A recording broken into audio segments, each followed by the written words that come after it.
3 নম্বর সিরিয়ালে ছিল পানিহাটি ইলেকট্রিক চুল্লিতে সোমনাথ। তিনি যেহেতু তাড়াতাড়ি করে পুড়িয়ে দিয়েছে অভয়ের দেহ, তাই তাকে পানিহাটিতে চেয়ারম্যান করে পুরস্কার দিয়েছে। অভয়ের প্রমাণ লোটপাট করেছে। 14ই আগস্ট মাঝরাতে বিশেষ সম্প্রদায়ের বিশেষ লোকেদের এনে গাড়ি ভর্তি করে কামারহাটি থেকে বেলগাছিয়া থেকে ছোট ছোট ট্রাক ভর্তি করে অতীন ঘোষ আরজিকর ভেঙে দেয়নি প্রমাণ লোপাটের জন্য। আপনারা তো সাক্ষী উত্তর কলকাতার মানুষ, বলুন আজকে এই মুখ্যমন্ত্রী একজন পুলিশ অফিসারের স্ত্রী এবং মাকে 5 বার টেলিফোনে ধর্ষণ করবে বলেছে অনুব্রত মণ্ডল, তাকে গিয়ে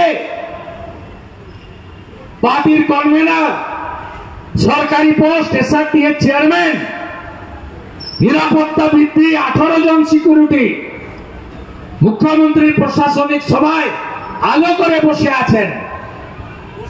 তাহলে ধর্ষকদের নেত্রীকে মমতা ছাড়া আবার কি? এই রাজ্যে কোন কন্যা, কোন বোন, কোন দিদি সুরক্ষিত নয়। আর সব বাংলা বাঙালি ঢপের চপ। আমি আসছিলাম যখন তাপসদা বলছিল পরবর্তীকালে তমগ্ন সজল ঘোষ বলছিল ইউসুফ পাঠান কবে বাঙালি হলো আমরা জানতে চাই, কীর্তি আজাদ কবে বাঙালি হলো আমরা জানতে চাই, শত্রুঘ্ন সিনহা কবে বাঙালি হলো জানতে চাই, সাকেত গোখলে কবে বাঙালি হলো জানতে চাই। এই মুখ্যমন্ত্রী আপনি সুব্রত গুপ্ত, অত্রি ভট্টাচার্যের মতো বাঙালি কৃতি আইএস কে বসিয়ে রেখে মনোজ পন্তকে মুখ্য সচিব করেন, তখন বাঙালিদের কথা মনে পড়ে না? সঞ্জয় মুখার্জি আইপিএস কে বসিয়ে রেখে রাজীব কুমারকে আপনি ডিজি করেন, তখন বাঙালিদের কথা মনে পড়ে না? এর সব চক্কর হচ্ছে ভোটের চক্কর। 21-এ ব্যারাকপুরে গিয়ে তাই করেছিল। এ হিন্দুদের কাছে এসে বলে হিন্দি স্পিকিং ভারত হিন্দু, বাংলা বলা হিন্দু। এ কখনো মুসলিমদের কাছে গিয়ে বলে না যে তুমি উর্দু স্পিকিং মুসলিম, তুমি বাংলা স্পিকিং মুসলিম। মমতা ব্যানার্জি জেনে রাখুন 90% মুসলমান পশ্চিম বাংলা বাঙালি মুসলমান। আর আপনি রেড রোডে ঈদের দিন গিয়ে ওইসব উল্টা পাল্টা হিন্দি উর্দু তার মাথার ঠিক নিয়ে সব ভাষণ করেন। আপনি একবারও বাংলা বলেন না। বড় বড় কথা, চক্করটা একটাই, ভাগ করো। এই জন্য তো পশ্চিমবঙ্গে খুব প্রয়োজন যোগী আদিত্যনাথের স্লোগান বাটেঙ্গে তো কাটেঙ্গে, বাঁটনা মত। ব্রাহ্মণ ক্ষত্রিয় বৈশ্য সূত্র ভাগ হবেন না। সঙ্গে তো রাষ্ট্রবাদী মুসলিমরা আছে, ওখানে দেখছিলাম কয়েকজন বসে আছেন, মঞ্চেও 2-1 আছেন, সংখ্যায় কম, থাকুন না সঙ্গে, নো প্রবলেম।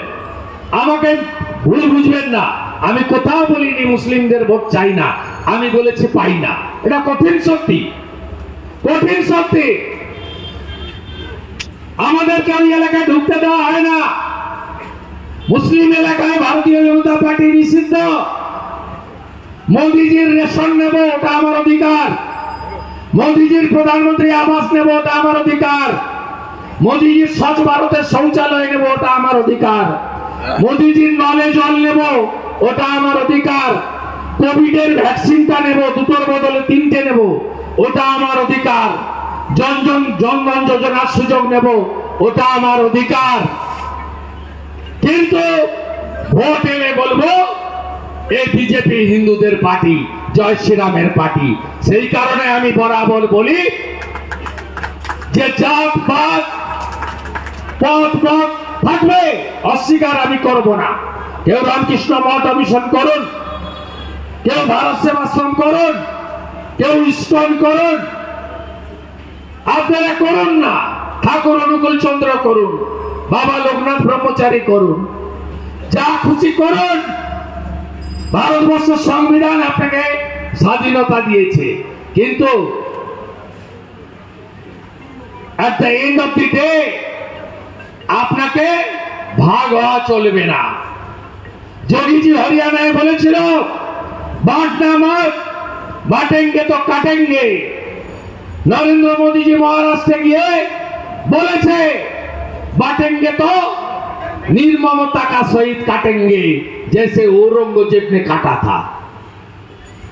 देखेছেন হরিয়ানা দিল্লি মহারাষ্ট্রে ঐক্যবদ্ধ হয়ে ভোট করেছে। যারা ভোট দিতে আসে না তারা ভোট দিতে এসেছে। মহারাষ্ট্রে 1961% ভোট পড়েছিল, এবারে 66% ভোট পড়েছে। দিল্লিতে 10% বেশি ভোট পড়েছে। আপনারা সভা শোনেন, আপনার বাড়ির দুটো ছেলে, একটা বিদেশে আছে একটা বাঙ্গালোরে আছে। আপনি যদি না নেন, ভোটের দিন হলিডে নয়, ভোটের দিন ভালো খাওয়া দাওয়া করে আরামে বসা নয়, একটু কষ্ট হবে 1-1.5 ঘন্টা। একদম সকাল সকাল বেরিয়ে আপনাদের ভোট দিতে হবে। পশ্চিমবাংলায় মুসলিম ভোটের পোলিং 100-র মধ্যে 91% লাস্ট লোকসভাতে, হিন্দু ভোটে পোলিং 100-র মধ্যে 68%। আপনারা যদি 80% ভোটার ভোট দিতে আসেন রাষ্ট্রবাদী ভোটার, তাহলে দেখবেন সব খেলা শেষ হয়ে যাবে।